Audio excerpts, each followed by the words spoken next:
Hi everyone, I'm Heben. I'm Tracy. Welcome to another round with Heben and Tracy, not live from New Orleans, but we are in New Orleans. We're at Essence Fest, confusing. We're tired as fuck, that's why we sound like this. We've been on our feet for 27 hours straight. That's not true, but yes. That's what it feels like. But it was fun though. It was worth it. The last day was officially Sunday, and I'm already going through withdrawal, I think. Yes. I miss it already. So for people who don't know what Essence is, first of all, what? I mean, I feel like, well, for me, like I always knew that Essence Festival, it existed, but I always figured it was just like a congregation of like your aunties and uncles two-stepping to Charlie Wilson. Yes, but that is true. That is what my impression was. And I mean, that does happen. A That lot. is what it is. But it's like huge. Yeah. So the first Essence Festival was held in 1995 to celebrate the 25th anniversary of Essence magazine. And they just kept doing it every year. It's always been in New Orleans, except for one year when it was in Houston because of the damage that Hurricane Katrina caused.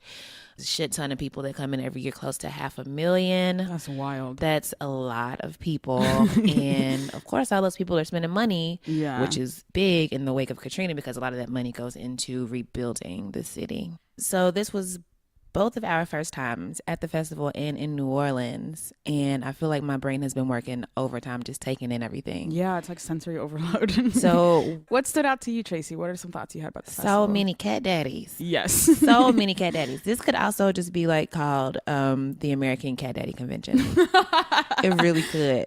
There were so many Why men. doesn't that exist? It does. It's just called Essence Fest. Oh, one of your uncles showed out down there. One of your uncles showed up with his Not own one of picture of mine. himself on the back of his own suit. I was like, what did I say? It was like, he want people to see you coming in going, I hated you in that moment. Some of my best material. There's a lot of linen. Mm-hmm. Lots of people wearing all white. Yes. It's basically a big ass all white party. Yes.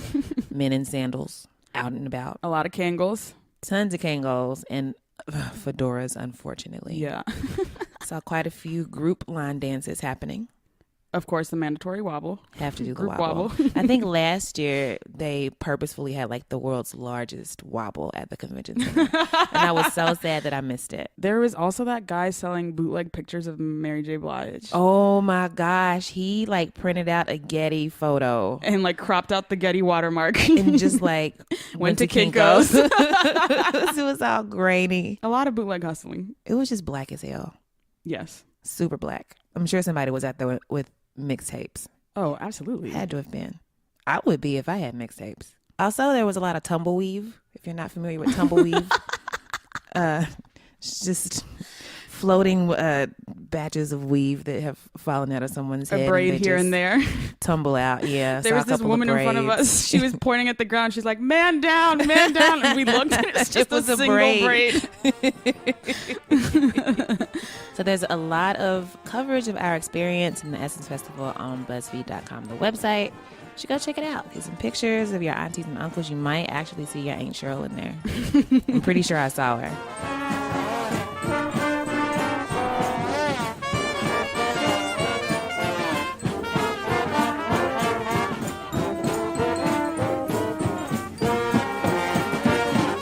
There were so many different types of black people there. I saw a woman wearing those like feet toe shoes. The ones where you can see the all individual toes. That's the Yes. first time I've ever seen a black First person. time I've ever seen a black person wear those. those. So you have that variety of black person. Yes. You have your standard auntie who Yes. is out with her girlfriends. Getting her that life. She's known for 15, 20 years. Yes. The kids are gone. It's time for her to do her. She's about to turn up to Maze and Frankie Beverly. I wanna make sure I'm right, girl, before I let go. It was also like the most age diverse concert I've ever been to. Yeah. There were like teens, babies, like 50 plus, 60 Yes. plus. Didn't he say that the guy sitting next to you at the Kendrick show leaned Oh my over God. and was like, what did he say? He's is this Kendrick? I was like, sir, yes. Then they got up and left, right? Yeah, He he's was like like, 50 nah, plus. He's like, nah. nah, not for me.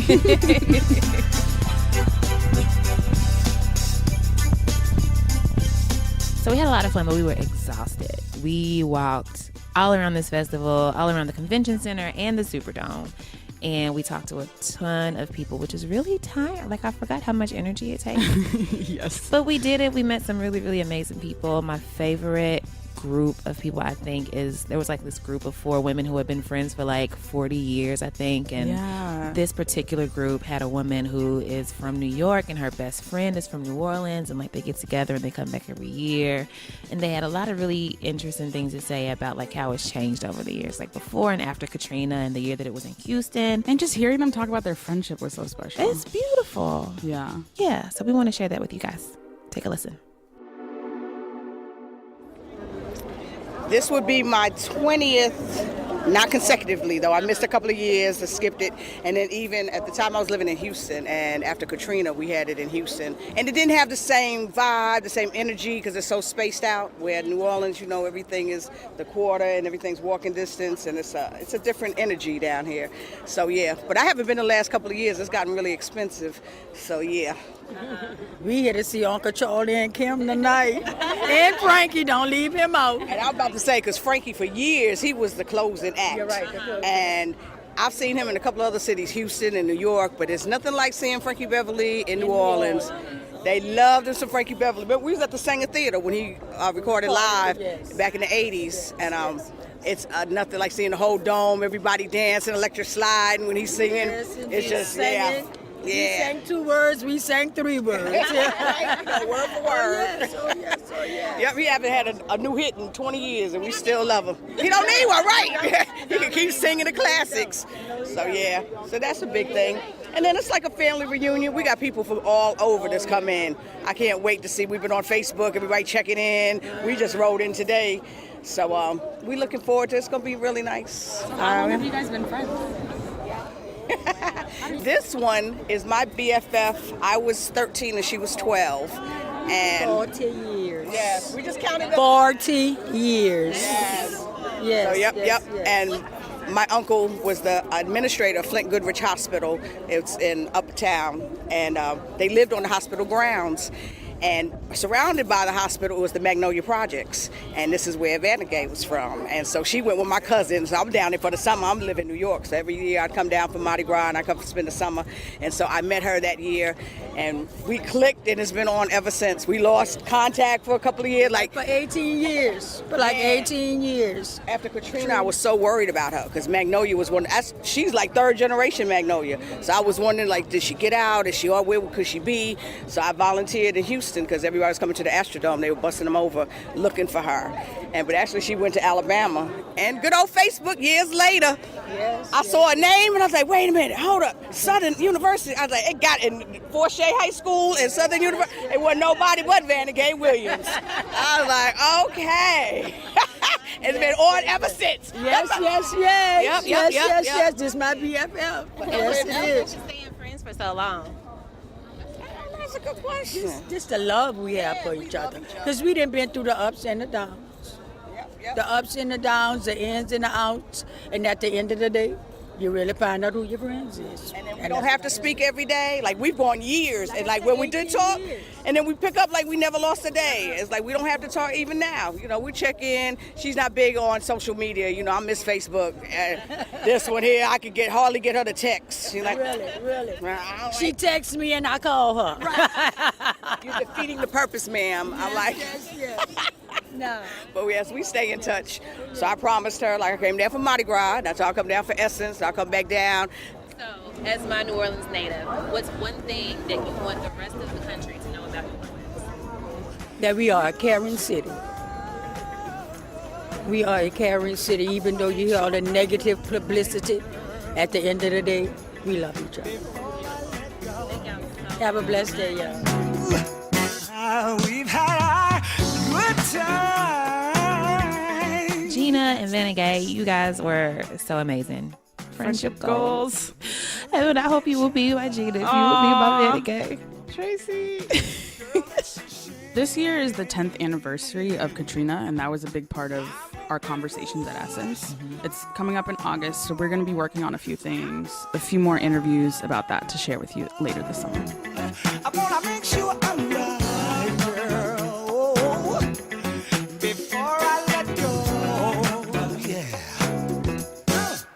obviously one of the highlights of the festival is the music. Yes. Heben, who were your favorite performances?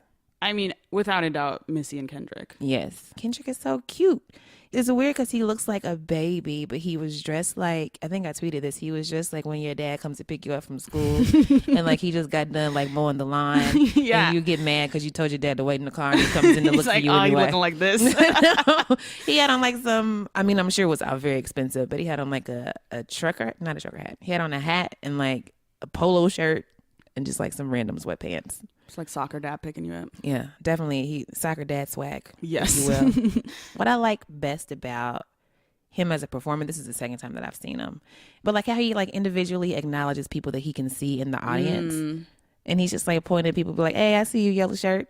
Yeah, I see you, but like in this very hat. clearly was like vibing with them then like throughout the performance. Yeah. And he These was- were like the best audience shots I've ever seen in a concert. Yes, there was this group of just black kids, black guys, and they were just like they were so getting it in. hyped. They were so excited, and I love that they were getting excited to a song that like had them yelling, "I love myself." Yeah. and we gonna be all right. You Yes. know? Like man, it is so necessary, and they were just To be like in all a into stadium it. full of black people like belting that. It was beautiful. Yeah. it was like the best church service I've ever been to. Yes. And I love my, I want you looking at me. Tell me what do you see? I love myself. I put a bullet in the back of the head of the police. Illuminated by the hand of God, boy, don't seem shy. I love myself. One day at a time. One of the best Kendrick shout outs was like, oh, homegirl with the natural, I see you. Yeah, that made me really sad that I wasn't up front, so Kendrick Could be like, could hey, girl with point the at me. natural. I know. Girl in the whatever color shirt I was wearing. I want you to tell me what color my shirt is, Kendrick.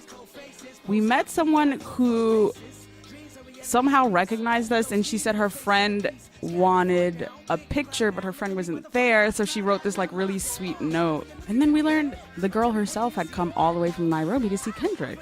Like, I wonder if that will ever happen to me. I mean, same. I came all the way from across an ocean to see Yeah. you. If somebody's like, hey, I came all the way from like down the street to see you, I'd be like, oh my God, you're so sweet. But across an ocean? That's amazing. we want to play a little bit of that chat for you.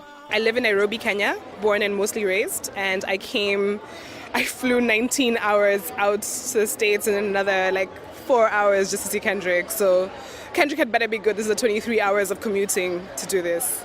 Like, besides Kendrick, who else are you excited to see? Usher, definitely. Usher, big, huge groupie. Missy, can't wait for that. I get to see her come back. Woohoo! And Wale, oddly, and Liana Havas. Yeah. Mm-hmm. I'm really keen to hear what people are going to talk about with regards to the Black Lives Matter movement. When I was coming, everyone was like, don't get killed in America, as though Africa is not hard enough to live in. I'm happy for the strides that you've made, but this year has been hard for Black people across the world to observe what's been happening here. And I know that there's this huge tension between Africans and African Americans in terms of people just not feeling that we're as enjoined in your struggle because we haven't had to face oppression from people who don't look like us. All our oppressors look exactly the same as we do.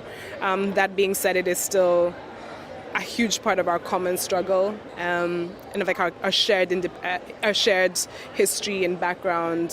So I'm glad to be here at this time to kind of see what you guys are doing in terms of moving forward. What is it about Kendrick's music specifically that you're attracted to? Helped him come from continents away to see. I think Kendrick is very honest. He doesn't carry with him the need to front as much as other rappers or entertainers do. I don't feel that when you see him, there's a facade or there's some kind of put on identity that makes sense. I think he's very raw and sincere, and that's what I appreciate about his music. And how have you been enjoying New Orleans? This is also my first time. It's amazing. I love the city so much. In the roughly 24 hours that I've been here, I'm trying to eat my body weight in all the seafood around. I'm eating an alligator hot dog right now, so yay me. That is incredible. So I think I'll have to hashtag all my photos like not pregnant, just fat. So it's what I'm going to do from now until the next month or so. I love that. I'm going to adopt that hashtag, not pregnant, just eating well. Yeah. Thank you so much. Yes, thank you so much for talking to us. So But yeah, Rachel, I do hope that the 1,800,000 hour trip that you made to see Kendrick was worth it. I'm sure it is. I'm certain. So and nice it was so meeting you. nice to Thanks for meet saying you. hi. And it was nice to meet your friend through you. We appreciate you guys very much. A favorite of mine was Erica. Like, this is the first time I've like seen an extended set of hers. She is so fucking hilarious. She is. Yeah, she's funny as fuck. She So she was wearing like this really like long sweater or something like floor length. And in the middle of one song, she like stops the performance. She was like, I thought I was supposed to have some wind. Yes. Where's my wind? I put that in the rider. I wrote down this quote. She said, the wind was in the rider. What a bitch gotta do to get some wind. And then she like paused dramatically and was like, well, I have some fans. And then we're like, oh shit. We see what you did there. We see. And then what song was she doing? Was it Tyrone? Yeah. And she was like, y'all act like this song is not like fire. Like, this is the best shit I ever wrote. And she turned her back to the audience and was talking to the band, and she was like, nah, I know when I turn around. They better be losing their goddamn minds. And it was just so funny. And she randomly told somebody who like works for Essence and was on the stage to probably do something white technical. Boy doing the tech stuff. She's like, hey, get off the stage. Get out. And he smiled. she He's like scurried away. She did not continue until he was off the stage. And it was like at the end of the song. Yeah. So she could have finished that, but she was like, she no. said, niggas all over the world know this, even white people. Who's always coming for real? You know the deal, nigga. Every time we go somewhere, I gotta reach down in my purse. I hope we can get her on the show, maybe. Hint, Hint, hint. Put it out into the world, into the universe. It was magical. Yeah. She looked like photoshopped. Yes. Like, how can you Accurate. be that perfect? I want her to be my best friend or like my auntie or something. Yes. Her hat game is so ridiculous. Her Yeah. hat / rap game. Yeah, The hat and rap combo. it's amazing. Every time it's just like, how is gravity happening or not happening around you? She has like a gravity force field. Hold on. But you can't use my phone. Also, another highlight for me, one of my many husbands made a special appearance during Mary J. Blige's set. Yes. Which was amazing, by the way. Mary put in work. She was wearing like some pencil thin, Yeah, like- 9-inch stilettos and was basically doing like an insanity routine on Yes. stage. She was hitting busting out the squats. squats and like holds and everything else. Yeah. And she killed it. She killed it. And she also looked like she could have been photoshopped. Yeah, like, I was for so real. amazed at like how she looks like she does in pictures and sounds like she does live, like she does in her studio albums. That's Yeah. crazy. First, she was like, I got something real special for you. I got something real special for you. And she started to do You're All I Need, which is the duet that she did with Method Man. I was like, oh shit, she's going to bring out Method Man.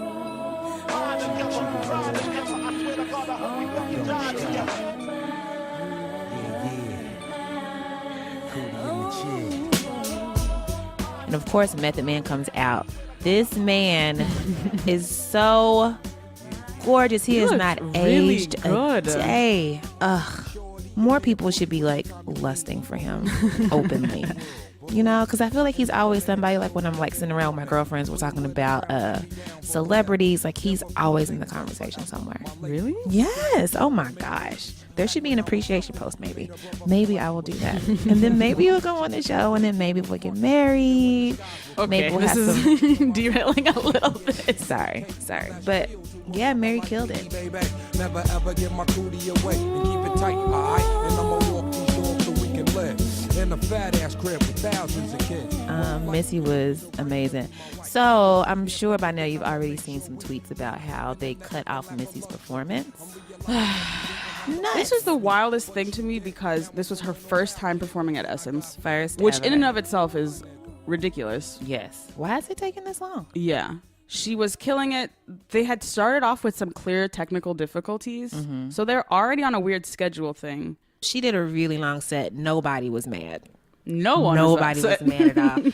She had like at least 3 outfit changes. Yes. So she was serious about this. And her dancers were serious. They also had their outfit changes. Right, they did. And then they cut her off. They just cut her off at the end in the most unceremonious manner. And they played a Coca-Cola commercial. A goddamn Coke commercial. And you could see like the dancers were still on stage like, what the hell is going on? Yeah. And she was about to bring out Monica. We did not get to see Monica perform. And then later they apologized to her because they know they're fucked up. Right. But turns out we got to see her later. Yes. At this party that we ended up at, where we partied and shared the same air as people such as Solange Knowles. Don't know if you've heard of her. Her sibling. I believe she goes by Beyonce. Beyonce.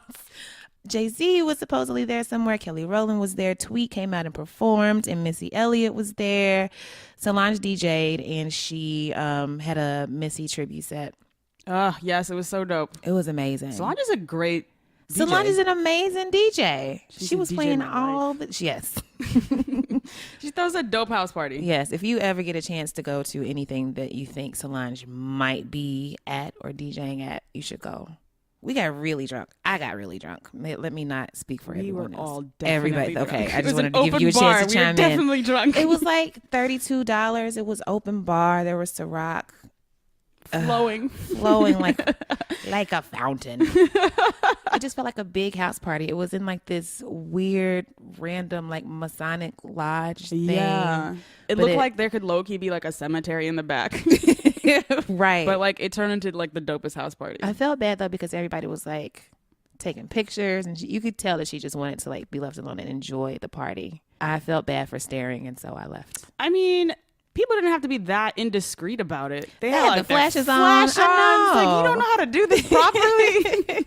let her cook. Let her live. I know. That to me felt like one of like the magical things that I feel like happens in New Orleans, like at random. That's a highlight of my life.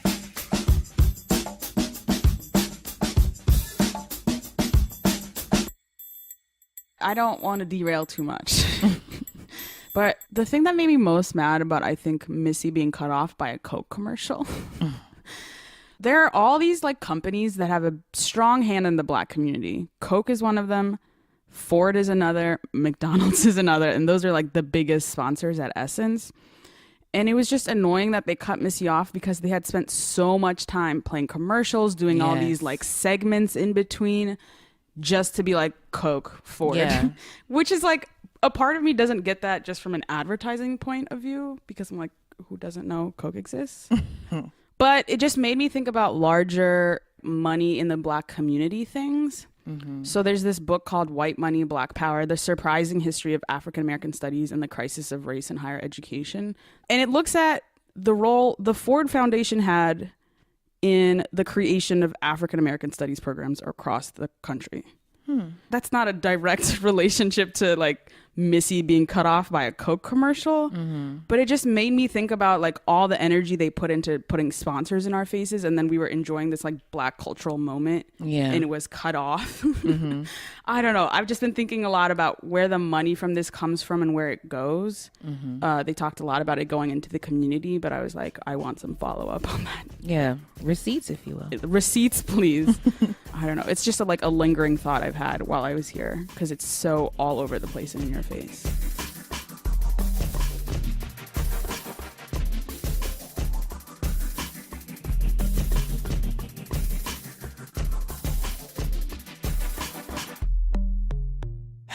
We have to go catch a plane. We should buy some rounds before we wrap this up. Yes. We have met some of the nicest and warmest people in the city. Our friend Nicole was describing it as a city of storytellers, and that's like so accurate. Yeah, we would stumble into so many amazing conversations with people. I mean, it's definitely a Southern thing, so I'm used to people like being nice and speaking to you when they pass you on the street, but this just feels like different, like a different kind of like warmth and like genuine concern for people that like you meet that you don't know from a hole in the wall, but you're still willing to do for them. And a genuine interest in their story. Yeah. So around for the people of New Orleans, around for these liquor laws that allow us to just roam the streets with daiquiris. Why isn't this everywhere? My gosh. The daiquiri culture here is something that I'm going to miss tremendously. The idea of someone being like, do you want this for here to go with alcohol? Right. It's incredible. It's amazing. I would walk more if yes, if I could have a daiquiri in my I hand. could do that. So around for the alcohol. some alcohol for some alcohol. Yes. The accents, I will not attempt a New Orleans accent, but it's just my favorite thing in the world. Like, just I can't. Yeah. I can't. I can't do it. I'm not going to try to do it. Beautiful. It's just like musical and warm. I just want to like crawl inside the New Orleans accent and like rock myself to sleep. Around for sweet tea, which I did not know about. So I listened to Tracy. I'm always going on a rant about how the tea that I get in New York is not tea. It is every tea time we're in the flavored office, water. like, that's not tea. It's She's just like, what mumbling is under her this? breath. The honest tea stuff and like the little hint of tea. No, that's Should not. call it dishonest tea. It's true though. It's so true. The tea down here, oh my gosh. Around for sweet tea. Sweet tea, better be sweet. Is the clap part of the song or was it just No, it's just, and so every time you take a sip of some tea and it's delicious, you just say, sweet tea, better be sweet. And around for like the houses of New Orleans. They're so pretty and They're all these so big, beautiful. beautiful flowering trees. Yeah, I just found myself taking pictures of random people's homes. Yes, And I was kind of like, wait, creepy, let me but chill. Let me do it from a distance. it's so pretty. It's a very cinematic city. Like Yeah. I felt like I was walking through a movie set. A shot for the houses and a shot for the trees. We're just buying liquor for everybody. Yes. So basically for the entire city of New Orleans and the entire experience. I don't want to leave.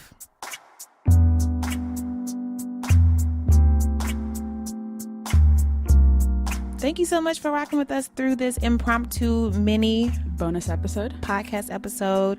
Shout out to the Pod Squad for helping us out. We should buy Eleanor around too. Oh my So our God. producer Eleanor is here with us, and Oh listen, my God. we would be two lost messes without her on this trip. Yes. So thank you to Eleanor. Thank you to the rest of the Pod Squad. Jenna and Julia and Paul, who is probably somewhere in Brooklyn without sleeves. Still, thank you to our musical geniuses, Jean Grey and Don Will of the almighty Tanya Morgan. And also thank you to just the city of New Orleans and its beautiful, beautiful population of musicians. There are so many street performers, and we were able to grab some audio from them. Keep an eye out on BuzzFeed for more of our Essence coverage. Thank you to Heben for surviving all of the alcohol that we drank. Thank you to my all the liquor for horrible helping me to do the same. We took these weird ass Jello shots. They were in from a big like syringe. syringes. That sounds worse than it is, but maybe it doesn't. It does. Maybe it's as bad as it sounds. It is. It really, really is. Although it is a very convenient way to eat a Jello shot. I found the opposite to be true. Interesting. But anyways, shout out to New Orleans. Thank y'all for having us. Thank you. We will be back. I'm already planning my next trip. Okay, bye. Yay! Woo!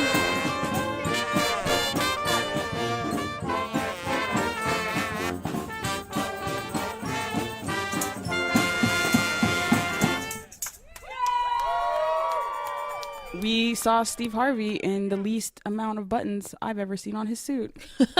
So there was that. Progress. Progress.